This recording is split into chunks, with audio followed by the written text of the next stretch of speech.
Career ఒక peak స్టేజ్లో ఉన్నప్పుడే మళ్ళీ సినిమాలు ఎందుకు తగ్గించారు సార్? సినిమాలు ఎందుకు గ్యాప్ ఇష్టం కాదు కదా, గ్యాప్ నాకు ఎక్కడ రాలేదు. మినిస్టర్ అయ్యాను. రాజకీయాల్లోకి వెళ్ళటం వల్ల రాజకీయాల్లో కంటే నేను సినిమా యాక్టర్గా కూడా ప్రచారాలకు పోయేది. ఎన్టీ రామారావు గారు నన్ను ప్రచారాలకు పంపేది, కానీ పోటీ చేయాల్సి వచ్చేది. నేను చేయనన్నాను, కానీ తప్పలేదు నాకు. చాలా బాధతో ఒప్పుకున్నాను. సరే అయినా కూడా ఎమ్మెల్యే ఉన్నా కూడా సినిమాలు చేసుకోవచ్చు కనుక నా సినిమాలు నేను చేసుకుంటూనే, కానీ కొన్ని సందర్భాల్లో ఒక డెసిషన్ తీసుకోవాల్సి వచ్చింది. ప్రజలను చూసి కొందరు ఏదో చేస్తాడు, మాకు ఏదో జరుగుద్ది, మాకు మా జీవితంలో ఏదో వండరు జరుగుద్ది, ఈ అయ్య మాకు అన్నం పెడతాడు, ఈ అయ్య మాకు నీడనిస్తాడు, ఇట్లా కలలు కంటుంటారండి పాపం గ్రామీణ ప్రాంతంలో పేదరికం. ఇట్టటి వాళ్ళ కోసమే నాన్న ఎన్టీ రామారావు గారు పార్టీ పెట్టింది, ఇట్టటి వాళ్ళ కోసమే రాజకీయాల్లోకి వచ్చింది. మనం కూడా పని చేయాలి. నా సినిమాలంటే కాదు, నేను ఉద్యోగిగా ఉంటే ఉద్యోగిగానే ఉండేవాడిని నెల జీతానికి, కానీ ఇంతటి లైఫ్ ఇచ్చిండు దేవుడు, ఇట్టాటోళ్ళకు సేవ చేయాలి అనేది చిన్న మైండ్లో పడి కొంచెం ఇంట్రెస్ట్ పెట్టాను. ఈ లోపల మినిస్టర్ అయ్యాను. చేయకూడదు, కార్మిక కాదు, కార్మిక మరియు కర్మగా లేబర్ అండ్ ఫ్యాక్టరీ క్యాబినెట్ మినిస్టర్ని చేయడం కోసం. అసలైతే లేబర్ అండ్ ఎంప్లాయ్మెంటే ఉంటుంది ఒక పోర్ట్ఫోలియో. ఫ్యాక్టరీస్ వేరే ఉంటుంది, ఇండస్ట్రీస్ మినిస్టర్ అని ఉండేది. కానీ రెండు కలిపి లేబర్ అండ్ ఫ్యాక్టరీస్ అని పెట్టి నాకు క్యాబినెట్ మినిస్టర్ ఇచ్చారు. అప్పుడు చేయకూడదు సినిమాలు. అక్కడికి అడిగిన వద్దు, నాకు కామెడీ మంత్రి వద్దు, ఇప్పటికే కామెడీ చేసుకుంటోడికి ఇంత పెద్ద పోస్ట్ ఇచ్చినావు నువ్వు, నీతో equal post, cabinet rank, CM అంటే క్యాబినెటే కదా, కనుక నువ్వు చేయొద్దు అన్నాడు. సరే అనుకోని అప్పుడు గ్యాప్ వచ్చింది, కొంచెం తగ్గించారు సినిమా. గ్యాపే ఇక నేను బాబుమోహన్ నటించట్లేదు. అప్పుడు కథ రాసేటప్పుడే నా పేరు బాబుమోహన్, ఈ క్యారెక్టర్ అని రాసేదే. అవును, ఆ కథల్లో ముందే బాబుమోహన్ అని ఫిక్స్ కాకుండా మామూలుగా కథ రాయటం మళ్ళా పాత పద్ధతికి పోయింది. అట్లా ఎవరు దొరికితే వాడిని పెట్టుకునేది ఆ క్యారెక్టర్కి. అలాగే నేను నటించాలనుకుని మళ్ళా నాకు మంత్రి పదవి అయిపోయి మామూలుగా ఓడిపోయినాం. అప్పుడు చంద్రబాబు గారికి యాక్సిడెంట్ అయ్యి ఓడిపోయి గవర్నమెంట్ ఓడిపోయింది. అప్పుడు నాకు నటించే అవకాశం వచ్చింది, కానీ బాబుమోహన్ కోసం రాసే క్యారెక్టర్లు బంద్ అయినాయి. అవును, అప్పుడు నాకే చేయబుద్ధి కాలేదు, నాకేం కర్మ ఇట్లాంటి క్యారెక్టర్లు, ఎలాంటి క్యారెక్టర్లు వేసిన. అవును, కథను నడిపే క్యారెక్టర్లు కదా నేను వేసినవన్నీ. మామగారు తీసుకోండి, బాబుమ్మ పెదరాయుడు తీసుకోండి, చంద్రాయుడు తీసుకోండి, నాతోనే ఆడిన సినిమాలు. కనుక ఇట్లాంటి క్యారెక్టర్లు వేయొద్దు కొన్నాను. ఏదో మంచిది నచ్చితే ఒకటో రెండో చేసేది. కథలు చెప్పారు సార్ వచ్చి మీకు అప్పుడు చాలామంది ఏమైనా క్యారెక్టర్స్ రాసి? నేను వినేటోని కాదు, నా క్యారెక్టర్ వరకే చెప్పమనేది. ఓకే, కాంబినేషన్ ఎవరెవరు, నా క్యారెక్టర్ అంతే. కానీ షూటింగ్ అప్పుడు మాత్రం సీన్ చదివి వినిపించాల్సిందే, దాన్ని నేను దొంగ దెబ్బ ప్లాన్ చేసుకోవాల్సిందే, నటించాల్సిందే. అట్లా చేసేది. కనుక నాకు గ్యాప్ రాలేదండి. ఓకే, మొన్న కూడా ఒక బాగుంది క్యారెక్టర్ చేద్దామని అనుకున్నాను, ఒకటి ఒప్పుకుంటే 10 వచ్చినాయి. అవును, సోదర చేశారు కదా రీసెంట్గా, సోదర అనే సినిమాలో చూసారు.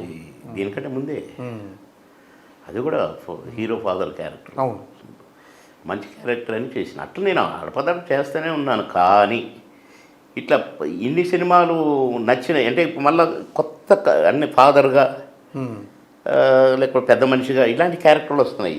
ఇప్పుడు ఈ సీజన్కి ఈ టైప్ క్యారెక్టర్లు అయితే బాగు అనుకున్నా నేను.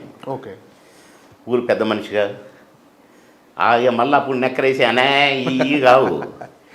ఇప్పుడు ఇదొక టైప్ క్యారెక్టర్స్ కనుక ఇట్లా కూడా కొట్టవచ్చు అనుకున్నాను. అందులో భాగమే ఉప్పు కప్పు రంగులో క్యారెక్టర్.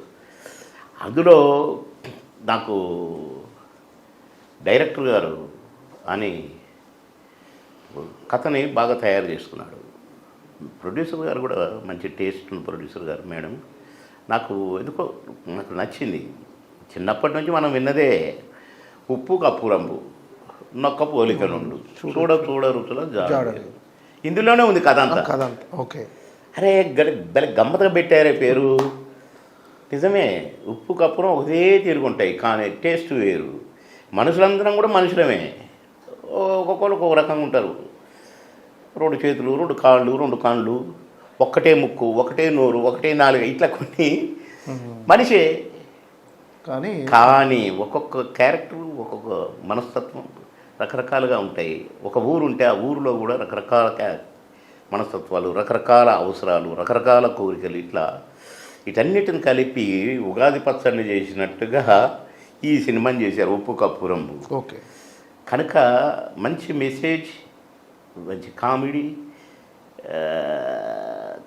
అన్నీ కలగలుపుతో ఆ కథ అల్లుకున్నారు అని నేను సంతోషపడ్డా టైటిల్ విని. అందులో నాకు గ్రామ పెద్దగా నన్ను కాబట్టి నాది కూడా ఒక డిఫరెంట్ క్యారెక్టర్. ఆ ఊరు పెద్ద అంటే అర్థం ఏంటండి, ఆ ఊరిలో ధనవంతుడు. నా నా వేషమే చెప్పుద్ది అది. బంగారు ఉంగరాలు గింగరాలు ఇదంతా మీసం గీసం ఎవడ. కానీ అందులోనే చిన్న మళ్ళా టచ్, కామెడీ టచ్, చిన్న పోరగాడు మైండ్ మెంటాలిటీ టైపు. అట్లా నాకు ఇప్పుడు ఇన్ని క్యారెక్టర్స్ అన్నీ వేరు, మళ్ళీ ఈ క్యారెక్టర్ వేరైపోయింది సపరేట్గా. మీరు ఎదురు చూస్తున్న క్యారెక్టర్ ఏంటి సార్? అంటే మీరు ఇలాంటి క్యారెక్టర్స్ కోసం మీరు ఎదురు చూస్తున్నారు, అలాంటి క్యారెక్టర్ అయినా ఇది? ఇప్పుడు చిన్న రైడ్లో క్యారెక్టర్ ఉంది, అన్న ఇదేంటన్నా. మామగారుల క్యారెక్టర్ ఉంది, బాబు మమ్మల్ని. ఇప్పుడు అవి కావు. ఇది సోలో ఒక పెద్ద మనిషిగా, తండ్రిగా. ఇప్పుడు ఒక సినిమాలో తండ్రిగా వేశాను మొన్ననే. సోదర సినిమాలో వేశారు. సోదరు కాదు, సోదర తండ్రిగా. అది 2 కొడుకులు, ఒక కొడుకు అంటే ఇష్టం, ఒక కొడుకు అంటే ఇది. అది ఈ మొన్నప్పుడు చేశాను. ఓకే. కొడుకు కానీ వాడి ప్రవర్తన నచ్చదు నాకు, తిడుతుంటాను నేను. ఒక దశలో వాడిని అర్థం చేసుకుంటాను. ఓకే కొడుక, నేనున్నా, పో చంపైనా కొడుకు, నేనున్నా చూసుకుంటా అని ఒక కొడుకు భరోసా ఇచ్చి కళ్ళ నిండా నీళ్ళు తెచ్చుకొని, అంటే ఒక ఫాదర్. అట్లాంటి క్యారెక్టర్ వేసాను. ఇంకొక సినిమాలో ఒకటి వేసాను, ఫాదర్. అంటే అమ్మాయికి ఫాదరు, అబ్బాయికి ఫాదరు, లేకుంటే ఇంటికి పెద్ద మనిషి, ఈ టైప్ క్యారెక్టర్లు ఈ ఏజ్ ఆఫ్టర్ 50 పడాలి అనుకున్నా నేను. ఇప్పుడు అయ్యే వస్తున్నాయని. అందులో ఉప్పు కప్పురం ఈ సినిమాలో క్యారెక్టర్ ఊరు పెద్ద మనిషి. ఊరు పెద్ద మనిషి అంటే పాత రోజుల్లో అయితే గుమ్మడి గారు లేక ఎస్వి రంగారావు గారు కదా. అవును. మరి అంత బరువైన క్యారెక్టరు ఒక టిపికల్గా నాగభూషణం గారు, ఇట్లా రకరకాల క్యారెక్టర్స్ వేసిన మహానటులు ఉన్నారు అప్పట్లో. కానీ అదే టైపులో ఒక ఊరు పెద్దగా మంచి హుందాగా మళ్ళీ అలాంటి క్యారెక్టర్ నాకు పడింది అని సంతోషపడ్డాను. సూపర్. కనుక డెఫినెట్గా ప్రేక్షక దేవుళ్ళు సంతోషిస్తారు. వల్ల బాబు మోహన్ చూసావురా, హ్యాపీగా ఫీల్, కాసేపు నవ్వుకున్నావురా అని కూడా అనుకుంటారు. ఓకే.